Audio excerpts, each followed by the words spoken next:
बचपन, किशोरावस्था और युवावस्था हमारे निर्माण का समय होता है। इस समय की गई गलतियां हमारे भविष्य को खराब कर देती हैं और यदि इस समय में हम किसी व्यसन में पड़ जाते हैं तो जीवन बर्बाद हो जाता है। जवानी में और किशोरावस्था में शरीर नया होता है, उसमें ताकत होती है, तो उस समय कई व्यसनों का पता नहीं चलता, उसके दुष्प्रभावों का पता नहीं चलता। लेकिन जब उनका पता चलता है तो हम सर पकड़ कर बैठ जाते हैं और बहुत सारी समस्याओं में गिर जाते हैं। ऐसा ही एक व्यसन है गलत भोजन करना या गलत तरीके से भोजन करना। भोजन क्या हमारे लिए सही है, इस पर हम पहले वीडियो लेकर के आ चुके हैं, लेकिन हमें इस बात का भी पता है कि अगर हम भोजन क्या करें इस विषय पर कुछ ज्ञान दे रहे हैं, वो सबके काम नहीं आ सकता। कई लोग आर्थिक स्थिति से इतने कमज़ोर हैं कि वो किस प्रकार से तो मेवे खरीदेंगे और किस प्रकार से फल खरीदेंगे। हम कह देंगे कि भाई अन्न ज़्यादा खाओगे तो आपके लिए नुकसानदायक है, फल भी खाने चाहिए। उन्हें पता भी चल गया, वो खाना भी चाहते हैं, लेकिन आर्थिक स्थिति ऐसी है कि नहीं कर सकते। ये जीवन के अंदर बहुत सारी समस्याएं हैं। कई प्राथमिक ज़रूरतों में आदमी पिसा हुआ रहता है। लेकिन दूसरा भी एक तरीका है जिससे आप बहुत हद तक अपने जीवन को सुंदर बना सकते हैं, बेहतर बना सकते हैं। और अगर आप बड़ा संतुलित भोजन भी ले रहे हैं लेकिन भोजन का तरीका सही नहीं है तो आप स्वस्थ नहीं रह सकते, पूरे तरीके से स्वस्थ नहीं रह सकते। और यदि आपके भोजन का तरीका सही है और आप संतुलित भोजन भी उतना नहीं ले पा रहे, बिल्कुल गड़बड़ तो नहीं चलेगा, उतना संतुलित नहीं ले पा रहे, तो भी आपको स्वास्थ्य लाभ बहुत ज़्यादा होगा।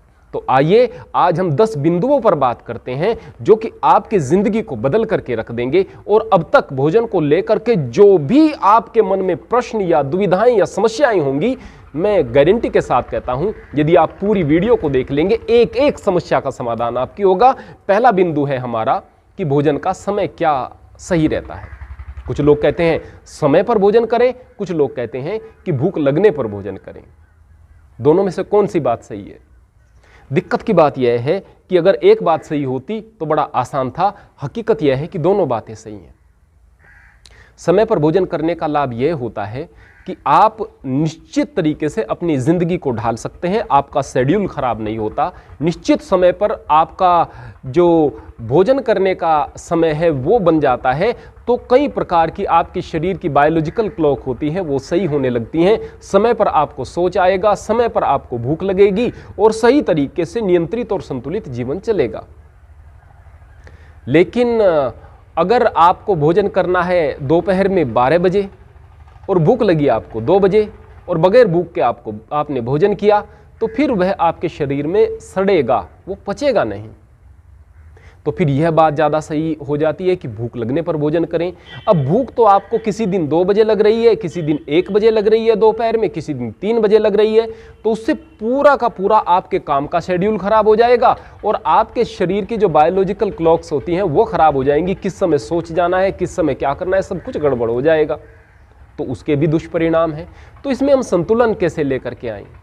सबसे पहले तो ये कि हम पूरे परिवार को लेकर के बैठें और चीज़ों को समझें और समझ करके परिवार का एक नियम बनाएं कि हमें निश्चित इस समय पर भोजन करना है। यदि आप परिवार के साथ रहते हैं, अकेले रहते हैं तो आप अपने हिसाब से मैनेज कर ही सकते हैं। तो यदि आपने मान लिया सुबह का 8 बजे का, दोपहर का 12 बजे का और शाम का 5 या 6 बजे का समय निश्चित किया है, सुबह 7 से 8 बजे तक आपने नाश्ता ले लेना है, दोपहर में 12 से 1 बजे तक आपने लंच ले लेना है, डिनर लेना है 5 से 6 बजे के बीच, तो ये आदर्श समय है। लेकिन इस समय में यदि आप तुरंत भोजन करना शुरू कर देंगे तो आपके लिए गड़बड़ हो जाएगा, क्योंकि उस समय आपको भूख नहीं लगती। इसके लिए आपको आदत बनानी पड़ेगी और आदत बनाने में कुछ समस्याओं का भी सामना करना पड़ सकता है। सबसे पहले आप उस समय जबकि भोजन कर रहे हों कम मात्रा में भोजन करें। दोपहर में आपको 2 बजे भूख लगी, 3 बजे भूख लगी, अब शाम का भोजन आप 6 बजे नहीं कर सकते हैं, लेकिन आप इतनी कम मात्रा में भोजन करें कि आपको 6 बजे एहसास हो जाए कि खाया जा सकता है। तो उस समय आप 6 बजे थोड़ा सा खाएं। अगले दिन इसी प्रकार से यदि करेंगे तो धीरे धीरे अपनी भूख को उस समय लेकर आ सकते हैं जिस समय पर आपने पूरे परिवार के लिए एक निश्चित समय को नियत किया है। यह चीज़ें अभ्यास से होती हैं। तो भूख लगने पर ही भोजन हो, लेकिन भूख समय पर लगे, इस चीज़ का आप लोगों को अभ्यास करना पड़ेगा। और हमारा प्रयास रहना चाहिए कि गर्मियों में तो हमारा जो ब्रेकफास्ट होता है वह 7 बजे से पहले हो जाए और सर्दियों में वह 8 बजे से पहले हो जाए। उसके लिए आपको जल्दी उठना पड़ेगा। दोपहर का भोजन हमारा प्रयास रहना चाहिए कि 12 से 1 बजे के बीच हो जाए, और रात्रि का भोजन जिसको आप कहते हैं वो वास्तव में शाम का भोजन होता है। रात्रि में भोजन न करें, 5 से 6 बजे के बीच लेकर आएँ, तभी तो आप सुबह ब्रेकफास्ट कर सकते हैं। जब फास्ट है ही नहीं तो किसे ब्रेक करेंगे। रात्रि का उपवास प्रत्येक व्यक्ति के लिए जरूरी है, अनिवार्य है। यह तो रही भोजन के समय की बात। अब भोजन के समय हमारी मनोस्थिति क्या है, इस बात का भी बहुत गहरा प्रभाव पड़ता है, बहुत गहरा प्रभाव। कई लोग इसे बड़े हल्के में ले लेते हैं, लेकिन हमारे मस्तिष्क में क्या चल रहा है, इससे हमारे शरीर में हार्मोन्स का सीक्रेशन होता है, जिसका प्रभाव हमारे डाइजेस्टिव सिस्टम पर पड़ता है। अगर आप रात्रि में बहुत तनाव में लेटे हैं तो नींद अच्छी नहीं आएगी और सुबह आपको कॉन्स्टिपेशन मिल सकता है, अपचन मिल सकती है, पेट आपका खराब हो जाएगा, भूख आपकी डिस्टर्ब हो जाएगी। और अगर मनोस्थिति आपकी खराब है, उस समय आप भोजन करते हैं तो 100% आपको अपचन होगी। तो भोजन के समय अपनी मनोस्थिति को सही रखें। जब आप बहुत उदास हैं, जब आप बहुत दुखी हैं या डिप्रेशन में हैं, उस वक्त आप भोजन न करें। लेकिन यहाँ पर भी एक समस्या है। मान लिया आपके घर में कोई मौत हो गई है, आप बहुत दुखी हैं, आप तो लंबे समय तक दुखी रहेंगे। समझदार आदमी भी इस तरह की घटनाओं से बाहर मुश्किल से निकल पाता है या बहुत समय लगता है उसको निकलने में। अब उतने समय तक भोजन ना करें तो कैसे चलेगा, भोजन करना पड़ेगा। लेकिन 2 प्रकार की हमारे सामने समस्याएं होती हैं। एक तो हम निरर्थक रूप से डिप्रेशन में रहते हैं या छोटी मोटी चीज़ों के तनाव को लेकर के रहते हैं। दूसरा यह है कि प्राकृतिक कोई आपदा आ गई है। जो प्राकृतिक आपदा है वो हमेशा नहीं रहती है, उस समय आप भोजन करते रहें, धैर्य बनाने की कोशिश करें। लेकिन ये जो छोटे छोटे से तनाव आपकी ज़िंदगी में आते हैं, भोजन करने से पहले इस विषय में सोचें कि अब मुझे अपने शरीर का निर्माण करना है, और अगर मैं शरीर से स्वस्थ रहूँगा, मन से स्वस्थ रहूँगा, तभी जा कर के मैं समस्याओं का सामना कर पाऊँगा। इसलिए मैं किसी भी तनाव को नहीं ले सकता। आप प्रसन्नता का अनुभव करेंगे, गहरी सांस बैठ करके लें। यदि आपको तनाव है, परमात्मा का नाम लें और सकारात्मक सोचें, प्रसन्नता के साथ में अच्छी मनोस्थिति के साथ आप भोजन करें। तीसरे नंबर पर होता है भोजन के समय ध्यान। वास्तव में यदि हमारा ध्यान लिखते समय, आप साहित्यकार हैं और लिखते समय आपका ध्यान वहाँ पर नहीं है जो आप लिख रहे हैं, क्या आप अच्छा साहित्य लिख पाएंगे? आप एक पोएट हैं, आप एक कविता लिख रहे हैं, ध्यान उसमें नहीं है, क्या आप पोएट्री कर पाएंगे? आप चित्रकार हैं, चित्र बनाने में ध्यान नहीं है, क्या आप अच्छा चित्र बना पाएंगे? बहुत सारे उदाहरण दिए जा सकते हैं। प्रत्येक कार्य को आप तब बेहतर तरीके से कर सकते हैं जबकि आपका ध्यान वहाँ पर हो। आप भोजन कर रहे हैं मतलब आप शरीर का निर्माण कर रहे हैं, आप एक चित्र का निर्माण कर रहे हैं, अच्छी बात है। आप एक कविता का निर्माण कर रहे हैं, अच्छी बात है। लेकिन उससे भी ज़्यादा महत्वपूर्ण है आप अपने शरीर का निर्माण कर रहे हैं, क्योंकि यह शरीर आपका साधन है जिससे कि आप परमात्मा को प्राप्त करेंगे। तो जाहिर सी बात है आपका ध्यान भी आपके भोजन पर रहना जरूरी है। भोजन करते समय केवल भोजन करें, बराबर में मोबाइल बराबर में भी ना हो आपके। ऐसा ना हो कि बीच में मैसेज आ गया उसको देखने लग जाएं, टीवी देखते हुए भोजन करें, मन में बहुत सारी बातें चल रही हैं, आप भोजन कर रहे हैं, ऐसा ना हो। पूरे तरीके से भोजन में ध्यान हो। और ध्यान किस प्रकार से हो कि यह भोजन मेरे शरीर का हिस्सा बनेगा और मुझे बड़ी सावधानी से भोजन को करना है ताकि यह मेरे शरीर का हिस्सा बने। अब अच्छा, आप मुझे एक बात बताइए कि आप में से कुछ लोग व्यायाम करते हैं, 1 घंटे तक आपने व्यायाम किया, कोई स्वाद आया? मुंह कुछ मीठा हुआ, नमकीन हुआ, खारा हुआ, तीखा हुआ? नहीं हुआ। क्या आनंद आ रहा है? कुछ नहीं, कुछ तकलीफ हो रही है। किस लिए कर रहे हैं? ताकि हमारा शरीर बेहतर बने। आप अगर 15 मिनट तक भोजन कर रहे हैं, 15 मिनट तक उसे व्यायाम सोचकर कर लें भाई। स्वाद की तरफ ध्यान न दें, इस चीज़ की तरफ ध्यान दें कि आपका शरीर बनेगा। यकीन मानिए उस 1 घंटे के व्यायाम से कहीं ज़्यादा फल आपको उस भोजन करने का मिल जाएगा। आप अच्छी तरीके से चबा करके भोजन करें, बहुत अच्छे तरीके से चबा करके।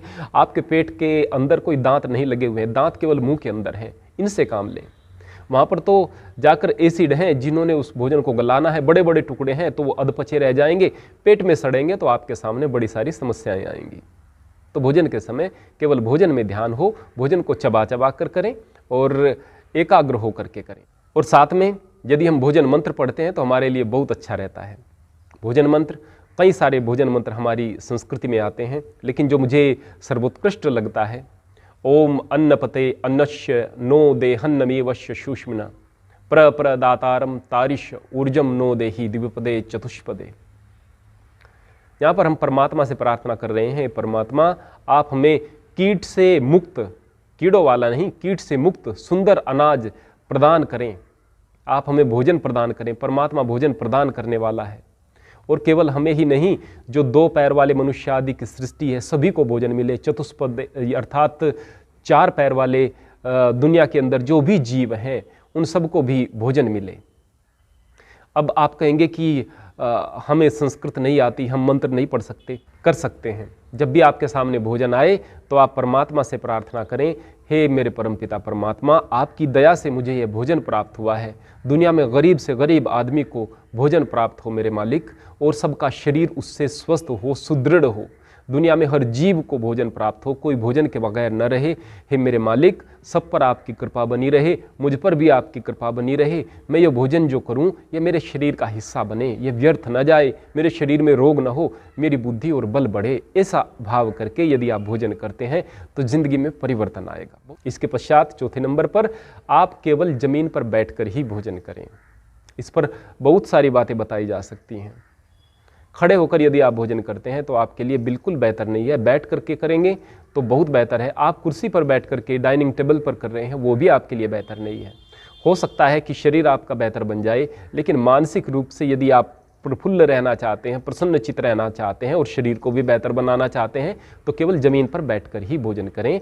एक कोई आसन बिछा करके, थोड़ी सी गद्दी वगैरह हो तो आप भोजन को करेंगे तो आपके लिए ज़्यादा बेहतर होगा। वैसे तो अगर आप केले के पत्ते आदि पर भोजन करते हैं तो परम सात्विक हो जाता है, लेकिन घर के बर्तनों में, साफ सुथरे बर्तनों में किया जा सकता है। ज़मीन पर बैठकर बहुत अच्छा होता है। 5वें नंबर पर, जब आप भोजन करें तो उस समय आपके पेट पर कोई कपड़ा कसा हुआ ना हो। अब यह नियम उतने प्राचीन समय से है जब इतने कसे हुए कपड़े नहीं रहते थे। अब तो बहुत कसे हुए चुस्त कपड़े लोग पहनने लग गए हैं, पेट पर बेल्ट भी लगाते हैं। उस तरीके से यदि आप खड़े होकर या बैठकर कैसे भी भोजन करेंगे तो आपके शरीर का हिस्सा नहीं बनेगा, आपको बहुत सारे नुकसान हो सकते हैं। भोजन के समय जूता न पहने। अगर आप बैठकर भोजन करेंगे फिर तो जूते का कोई सवाल ही नहीं है। और हो सके तो आप ठंडे पानी में पैरों को धो करके आप भोजन करें। अगर पैर बहुत साफ हैं तो आप वैसे भी कर सकते हैं। पैर गीले ना हो भोजन के समय तो पैर को धो करके, सुखा करके तब आप भोजन करें। हाथों को अच्छे तरीके से धो करके, जाहिर सी बात है, भोजन करें आप। 6ठे नंबर पर, अपनी प्रकृति के अनुसार भोजन करें। हमारी वात, पित्त और कफ 3 प्रकार की प्रकृति होती हैं। अगर हम किसी को कह देंगे कि दही आपके लिए बहुत अच्छी है, आदमी के लिए दही बहुत अच्छी है, दही में प्रोबायोटिक्स और प्रीबायोटिक्स होते हैं जो कि हमारे भोजन को हजम करने में अंदर मदद करते हैं, हमारे लिए उस जीवाणुओं को पैदा करते हैं हमारी आंतों में, जो जाकर के हमारे भोजन को हजम करता है। वास्तव में सही है। लेकिन यदि एक कफ प्रकृति का व्यक्ति दही का सेवन करता है तो फिर उसके शरीर में अनेक प्रकार के विकार आ जाते हैं, अनेक प्रकार की तकलीफें आ जाती हैं। कहीं खांसी होगा, कहीं जुकाम होगा, कहीं कफ बढ़ जाएगा, कहीं वह भारी भारी सा महसूस करने लगेगा। क्या इस बात को मान लें कि दही अच्छा भोजन नहीं है? दही अच्छा भोजन है, लेकिन उसकी प्रकृति के लिए वह बेहतर नहीं है। तो अपनी प्रकृति को आप खुद समझ सकते हैं। आप अपनी ज़िंदगी जीते हुए काफ़ी बड़े हो गए हैं। आपने यदि ध्यान दिया हो तो आपको पता चल गया होगा कि आपको क्या क्या चीज़ें नुकसान दे सकती हैं। आप स्वाद के कारण यदि उस चीज़ को ग्रहण कर लेंगे तो आप अपने जीवन को बर्बाद कर रहे हैं।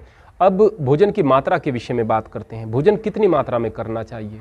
अब कहें कि भोजन भूख रख कर खाएं, आधा पेट खाएं, कम खाएं, तो यह बात सबके लिए अच्छी नहीं हो सकती है। कुछ बच्चे ऐसे होते हैं जिन्हें भूख से ज़्यादा खाना पड़ता है, जिनका वजन कम है, उन्हें फोर्स फीडिंग करनी पड़ती है। अब वो एक दिन ही अगर बहुत ज़्यादा खाएंगे तो नुकसान हो जाएगा। भोजन, अगर किसी का वजन कम है उसको बढ़ाना है, लेकिन बहुत धीरे धीरे बढ़ाना है, बहुत धीरे धीरे, तो उसके लिए भोजन की भूख से ज़्यादा मात्रा होना जरूरी है। अब अगर कोई मोटा व्यक्ति है, वो फोर्स फीडिंग करता है तो उसके लिए बहुत नुकसानदायक है। उसे भूख से कम खाना है, लेकिन अगर वो भूख से कम एक दिन में खाना शुरू कर देगा तो उसमें कमजोरी आ जाएगी।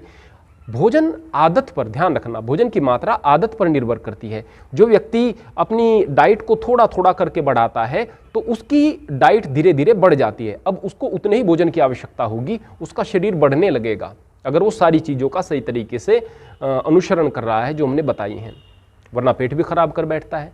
और अगर एक व्यक्ति अपने भोजन को कम कर रहा है तो धीरे धीरे उसके शरीर के अंदर इतनी भोजन की इच्छाएं नहीं उठेंगी और एक वक्त में उसको कम भोजन ही पर्याप्त होगा, उसका वजन कंट्रोल होने लगेगा। तो भोजन की मात्रा हम सब के लिए अलग अलग होती है, लेकिन उस मात्रा को हमें आदत में लेकर के आना है। भोजन के बाद हमें स्नान बिल्कुल नहीं करना चाहिए, भोजन के बाद हमें पैर नहीं धोने चाहिए, भोजन के बाद प्राणायाम नहीं करना चाहिए, भोजन के बाद व्यायाम नहीं करना चाहिए और भोजन के बाद हमें ध्यान का प्रयास नहीं करना चाहिए। ध्यान का प्रयास करोगे ध्यान नहीं लगेगा। स्नान करोगे, पैर धोगे, प्राणायाम या व्यायाम करोगे तो आपके भोजन के पचने का जो कार्य है पेट में वो धीमा पड़ जाएगा। हाँ, शाम के भोजन के बाद आप टहल सकते हैं। भोजन के बाद शाम के समय टहलना बहुत बेहतर रहता है। किसी भी चीज़ के आदी न बने। मान लिया दलिया बहुत अच्छी चीज़ है और आपका मन बार बार दलिए को खाने को करता है, दलिए को ही खाने को करता है, तो आपके लिए खतरे की घंटी है, क्योंकि ये आपकी मानसिक शक्ति को कमज़ोर कर रहा है और आपको आदी बना रहा है। यदि आप इसको खाने के आदी बनेंगे तो दूसरी आदतें भी आपको लगेंगी। तो आदी किसी चीज़ के न हो, बस दिमाग में एक बात चलती रहे कि भोजन इसलिए है ताकि मेरे शरीर को पोषण मिले, मेरा शरीर पुष्ट हो। भोजन के समय हमें पानी पीना चाहिए या नहीं पीना चाहिए। बहुत सारे लोग आपको कहते मिलेंगे कि भोजन के 40 मिनट बाद पानी पिएं, भोजन से 1 घंटा पहले पानी पिएं, खूब पानी पिएं, लेकिन भोजन के बीच में पानी नहीं पीना, भोजन के बाद में पानी नहीं पीना। लेकिन आप इस बात को समझें कि जिसको आप जठराग्नि कह रहे हैं, कोई अग्नि नहीं जल रही है पेट में। हमारे पेट के अंदर कुछ एसिड हैं जो कि खाने को हजम कर रहे हैं और यह प्रक्रिया 40 मिनट तक नहीं चलती, 1 घंटे तक नहीं चलती है, 1.5, 2 घंटे, 2.5 घंटे, 3 घंटे तक चलती है। तो फिर तो आप उस समय भी पानी न पिएं, क्योंकि उस समय खाना हजम हो रहा होता है, ऊपर से आप पानी पी लेंगे तो आपके जो पेट के अंदर अम्ल वगैरह हैं, जो खाना पच रहा है वो डाइल्यूट हो जाएगा और उसके पश्चात फिर आपके लिए दिक्कत हो जाएगी, फिर तो यह भी समस्या आ सकती है। तो इससे बचने के लिए आप क्या करें? वास्तव में तो जब आपको प्यास लगेगी आप पानी जरूर पिएं। भोजन के तुरंत बाद पानी पीने की आपको आवश्यकता न पड़े, इसके लिए आप भोजन के बीच में पानी पिएं। भोजन के बीच में पिया हुआ पानी अमृत के समान काम करता है, पर ऐसा नहीं कि आप बहुत सारा पानी पी लें। जब आप शुष्क भोजन कर रहे हैं, सूखा भोजन कर रहे हैं जिसमें पानी की मात्रा कम है, तो उस समय आप थोड़ा सा ज़्यादा पानी पी सकते हैं। जब आप तरीदार भोजन कर रहे हैं उस समय कम पानी पी सकते हैं, लेकिन पानी पिया जा सकता है भोजन के बीच में। और बाकी चीज़ें हमने पहले वाली वीडियो में बताई हैं कि हमें किस प्रकार का भोजन लेना है, और आगे भी इस विषय पर और मार्गदर्शन लेकर के आएंगे ताकि आप लोग एक बेहतर जीवन शैली जी सकें और अच्छा स्वास्थ्य प्राप्त कर सकें। हरि ओम, हरि कृष्ण।